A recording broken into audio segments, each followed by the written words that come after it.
Bhavna Sahni and I'm back with a new video for class 12th macroeconomics, and in this video we are doing part 3 of banking. So let's get started to this one.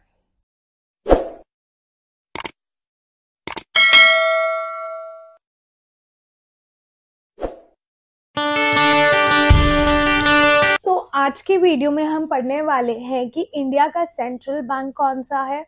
All right, then we will be studying about central and commercial bank and we will be doing few numericals.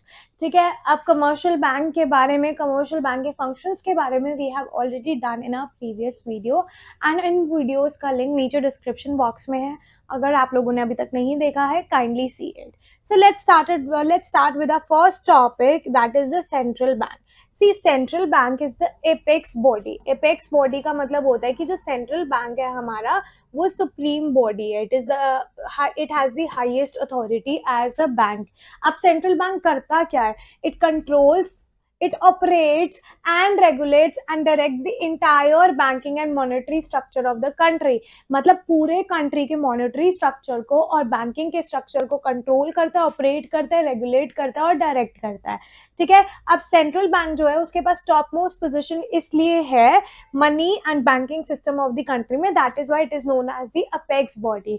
अब central bank को apex body क्यों बोला जाता है? क्योंकि इसकी top most position है in the monetary sector and the banking system of our country. Alright, अगर मैं इंडिया के सेंट्रल बैंक की बात करूं तो central bank of India is reserve bank of India और ये एस्टैब्लिश हुआ था 1 अप्रैल 1935 को and it was establish under the reserve bank of India act 1934. हर एक कंट्री का अलग अलग एपेक्स बॉडी है, बैंक की अलग अलग सेंट्रल बैंक है. और अगर मैं यही यूके के सेंट्रल बैंक की बात करूं तो यूके के सेंट्रल बैंक का नाम है बैंक ऑफ इंग्लैंड और अगर मैं यही यूएसए के सेंट्रल बैंक की बात करूं तो है उसका नाम फेडरल रिजर्व सिस्टम. तो ये आपको पता लग गया what exactly central bank is. अब हम पढ़ेंगे difference between central bank and commercial bank. उसके बाद हमने कुछ फंक्शंस भी पढ़ने हैं सेंट्रल बैंक के, जो कि मैंने नेक्स्ट वीडियो में कवर किए हैं because it is a bit in detail so that आपको वो बहुत अच्छे से समझ आए. So now let's study the difference between central bank and commercial bank. अब सेंट्रल बैंक क्या है? जैसे कि मैंने आपको बताया, central bank is the apex body, मतलब कि सबसे टॉप मोस्ट अथॉरिटी है सेंट्रल बैंक की, सेंट्रल बैंक के पास to regulate our money structure and the banking system of our country. तो जो सेंट्रल बैंक है हमारा वो कंट्रोल करता है, ऑपरेट करता है, रेगुलेट करता है और डायरेक्ट करता है कंट्री के पूरे बैंकिंग सिस्टम को और मॉनेटरी स्ट्रक्चर को. और यही मैं अगर कमर्शियल बैंक की बात करूं तो कमर्शियल बैंक कुछ फंक्शंस परफॉर्म करता है, जैसे to accept the deposit, loans देना, इन्वेस्टमेंट करना और एक ही मोटिव के साथ ये सारी चीजें करता है, to earn profit. Alright, status क्या है सेंट्रल बैंक का कि ये एक एपेक्स इंस्टीट्यूशन है मनी मार्केट में. मनी मार्केट में जो सेंट्रल बैंक है it is the apex institution. और अगर मैं कमर्शियल बैंक की बात करूं तो ये एक बैंकिंग स्ट्रक्चर का सिर्फ हिस्सा है जो ऑपरेट करता है, which is operated under the central bank. मतलब जो कमर्शियल बैंक है ये सिर्फ एक बेसिकली बैंकिंग स्ट्रक्चर का हिस्सा है and it is operated by the central bank. Central bank का ओनर कौन है? It is owned and govern by the government. और यही कमर्शियल बैंक की बात करो तो owned and govern by the private sector as well as government. इसमें कुछ गवर्नमेंट भी होता है तो इसमें ये एड ऑन करेंगे हम. It is also as done operated by government as well. ठीक है, अब ऑब्जेक्टिव देखें तो जो सेंट्रल बैंक है उसका जो मेन ऑब्जेक्टिव है वो है पब्लिक इंटरेस्ट के लिए काम करना विदाउट अर्निंग एनी प्रॉफिट. तो उसका प्रॉफिट मोटिव नहीं है. और कमर्शियल बैंक का ऑब्जेक्टिव क्या है? अपने प्रॉफिट को मैक्सिमाइज करना. ठीक है, फिर आते हैं इशू ऑफ करेंसी में. सेंट्रल बैंक के पास सोल अथॉरिटी है to issue the currency of our country. और यही अगर मैं कमर्शियल बैंक की बात करूं तो कमर्शियल बैंक के पास कोई पावर नहीं है टू इशू द करेंसी. सारी मोनोपोली हमने सेंट्रल बैंक को दे दी गई है. अब पब्लिक डीलिंग की बात करूं तो जो सेंट्रल बैंक है it does not deal with the public directly और कमर्शियल बैंक की बात करूं तो it deals with the public directly. ठीक है, अब हमारी कंट्री में एक ही सेंट्रल बैंक है क्योंकि उसकी जितनी भी एक्टिविटीज है they are peculiar in nature और वो सेंट्रल बैंक है रिजर्व बैंक ऑफ इंडिया. और हमारी कंट्री में बहुत सारे कमर्शियल बैंक है जैसे state bank of India, ICICI bank, yes bank, axis bank. तो ये सारे कमर्शियल बैंक है. अब लास्ट लेक्चर में, लास्ट वीडियो में मैंने आप लोगों को कराया था मनी क्रिएशन, और मनी क्रिएशन में मैंने आप लोगों को न्यूमेरिकल्स कराए थे। तो अब हम कुछ न्यूमेरिकल्स करेंगे जिससे आपका LRR का कंसेप्ट बिल्कुल क्लियर हो जाएगा। तो बेसिकली वो न्यूमेरिकल करने से पहले मैं आपको 2 फॉर्मूले रिवाइज करवाना चाहूँगी, और वो 2 फॉर्मूले क्या है। पहला फॉर्मूला ये है कि जो मनी मल्टीप्लायर है, money multiplier, MMS money multiplier is 1 upon LRR. Money multiplier is 1 upon LRR, that is legal reserve requirement, legal reserve ratio. ठीक है। और मैंने दूसरा कराया था total credit creation. Total credit creation क्या है?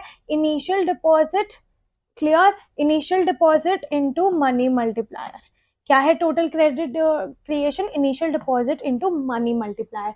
तो अब हम करते हैं ये numerical, calculate the value of money multiplier. अब हमने क्या कैलकुलेट करना है? Value of money multiplier, LRR करना है, और हमें टोटल डिपॉजिट्स गिवन है एंड हमें टोटल डिपॉजिट भी फाइंड आउट करना है। अगर इनिशियल डिपॉजिट आपका 500 है, अब आपको इनिशियल डिपॉजिट गिवन है, अब आपको LRR गिवन है। अब आपको 2 चीजें गिवन है, you have to calculate money multiplier and total credit creation. तो अब जैसे कि मैंने मनी मल्टीप्लायर का आपको ऑलरेडी फॉर्मूला बता दिया है, that is 1 upon LRR, so it is easy to find money multiplier. ठीक है। अब आपका LRR क्या है? अब यहाँ पे देखा जाए तो मैं आपको यहाँ पे बता देती हूँ, इसको ऐसे सॉल्व करना है। अब आपका LRR क्या है? योर LRR इज 10%, जिसको आप ऐसे लिखोगे 10%। तो अगर हम इसको पॉइंट्स में करें तो वी कैन ऑल्सो राइट 0.10। तो ये हो गया 1 upon 0.10। ऑलराइट, यहाँ से हमने पॉइंट हटा दिया और यहाँ हमने 0 लगा दिए, तो आपका ये हो गया 10। तो आपका मनी मल्टीप्लायर क्या हो गया? 10। Alright, and now let's talk about the total deposit. Total deposit अभी मैंने आपको बताया था, टोटल डिपॉजिट होता है initial deposit into money multiplier. तो यहाँ पे आपका टोटल डिपॉजिट कितना हुआ? इनिशियल डिपॉजिट है आपका 500 करोड़ और आपका मल्टीप्लायर है 10 टाइम्स, तो ये कितना हो गया? 5000 करोड़। तो your initial total deposit is 5000 crore. यहाँ पे आपका मनी मल्टीप्लायर आ गया 10 टाइम्स और आपका टोटल डिपॉजिट आ गया 5000 crore. Clear? So let's move on to the next question. Now let's move on to the next question. मैं आपको ये सजेस्ट करूंगी कि जब भी आप ये क्वेश्चन करें, साइड में अपने फॉर्मूले जरूर लिख लें। मैं एक बार फिर से यहाँ पे आपको फॉर्मूले लिखवा देती हूँ। फॉर्मूले इज, अगर मैं मनी मल्टीप्लायर की बात करूँ, it is equal to 1 upon LRR, legal reserve ratio. और यहीं मैं अगर टोटल क्रेडिट क्रिएशन की बात करूँ तो it is initial deposit into money multiplier. क्या होता है? Initial deposit into money multiplier. तो calculate the amount of initial deposit. अब आपको कैलकुलेट करना है initial deposit, and if total deposit created by commercial bank is 12,000 crore. अब आपको ये भी गिवन है, ऑलराइट, 12,000 करोड़ भी गिवन है और LRR भी गिवन है। अब जैसे कि आपको LRR गिवन है, LRR इज 25%, तो 25% को आप कैसे लिखोगे? 25 upon 100। तो मैं ये बोलूँगी आपका LRR हो गया 25 upon 100, दैट इज 0.25 अगर मैं इसको पॉइंट्स में करूँ, राइट।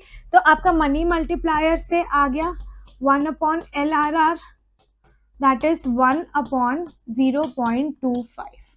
ऑलराइट, ये पॉइंट हट गया, ऊपर 0 लग गए, ये 1 जा, ये 4 जा, तो आपका मनी मल्टीप्लायर कितना आ गया? यहाँ पे आपका मनी मल्टीप्लायर आ गया 4 times. Alright, your money multiplier is 4 time. अब आपको कैलकुलेट करना है इनिशियल डिपॉजिट। अब इनिशियल डिपॉजिट कैलकुलेट करने का क्या है? Total deposit is equal to initial deposits into money multiplier. अब आपको इनिशियल डिपॉजिट कैलकुलेट करना है। आपको पता है कि आपका टोटल डिपॉजिट है 12,000 करोड़, तो ये आपका आ गया 12,000 crore is equal to initial deposit you have to find out into money multiplier which is equal to 4 times. Alright, तो अब आपका इनिशियल डिपॉजिट कितना हुआ? आपका मनी मल्टीप्लायर यही रहेगा, सॉरी, आपको मनी मल्टीप्लायर यहाँ मल्टीप्लाई हो रहा है, यहाँ जाके डिवाइड हो जाएगा। तो इनिशियल डिपॉजिट हुआ आपका 12,000 divided by 4। Alright, 4 3s are 12, 3,000, तो आपका इनिशियल डिपॉजिट था 3,000 crore. Alright, so try to solve this again. So your initial deposit is 3,000 crore. अब आप ये क्वेश्चन करने से पहले again I suggest you to write down all the formulas and your फॉर्मूले is, let me just write down it for you, money multiplier is equal to 1 upon LRR and total deposit creation is initial deposit into money multiplier. Let's do this now. Calculate LRR. अब आपने LRR निकालना है. You have to find out this. And you have been given your initial deposit. All right. Initial deposit is of 200 crore. And initial deposit की वजह से जो आपका total deposit है वो है 1600 करोड़. तो इससे आपका मनी मल्टीप्लायर इजीली निकल जाएगा. तो हमारा सिर्फ नीचे वाला फॉर्मूला लगेगा. Let's see, total deposit creation is equal to initial deposit into money multiplier. All right, so total deposit creation कितना है आपका 1600 करोड़ and initial deposit कितना है 200 crore. You have to calculate money multiplier. All right, so it is easy. money multiplier है, यहाँ पे आपका initial deposit multiply हो रहा है, यहाँ जाके divide होगा. So it is 1600 upon 200 and it is 8. So your money multiplier is 8 times. All right, your money multiplier is 8 times and you have to find out LRR. So how you will do it? Your money multiplier is 8 times and it will be leads to this formula 1 upon LRR. तो अब आपका LRR क्या है? ये हो गया 1 upon 8 and when you will be solving it, you will be getting 0.125. और जब 0.125 का परसेंट में चेंज करोगे तो इट विल बी 12.5%. तो आपका जो LRR है वो 12.5% है.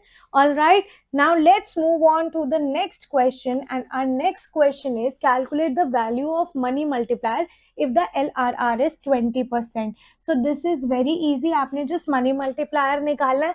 money multiplier का फॉर्मूला क्या है? 1 upon LRR and LRR is 20%. तो 20% हो गया आपका 20 upon 100. So how you will write it? 0.2. Your basically LRR is 0.2. So money multiplier is 1 upon 0.2. Clear? तो यहाँ से पॉइंट हट गया, ऊपर 0 आ गया. So your money multiplier is 5 times. Your money multiplier is 5 times. So this is how you have to do it. And this was the last question of this video.